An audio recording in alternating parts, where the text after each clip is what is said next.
DC! Hands off DC! Hands off DC! Hands off DC! Hands off DC! Hands off DC! Hands off DC! Hands off DC! Hands off DC! Can everybody hear me okay? We'll be very brief.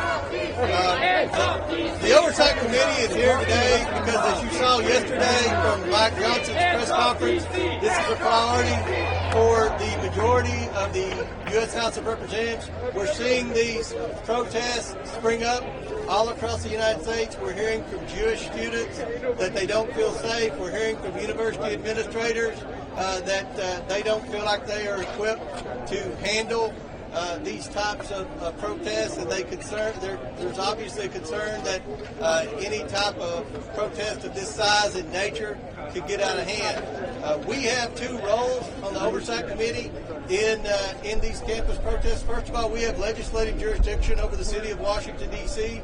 We've already passed legislation this year that passed the House, passed the Senate, and was signed into law by the President that rescinded Washington, D.C.'s soft on crime policies.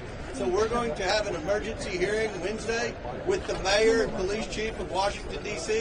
We're taking notes here. We're learning. We want to ensure that the Washington police is working with campus police to ensure the safety of Jewish students. And lastly, the last thing that we have jurisdiction over is, in our role in these investigations that the House announced yesterday, we want to follow the money trail to see if there are outside groups that are paying for these types of activity, the tents, and things like that. So we're all going to say a few words, and we'll be happy to answer a few questions. I'll now yield to this was led by Lauren Bovert and Anna Paulina Luna, and I'll yield to Representative Bovert.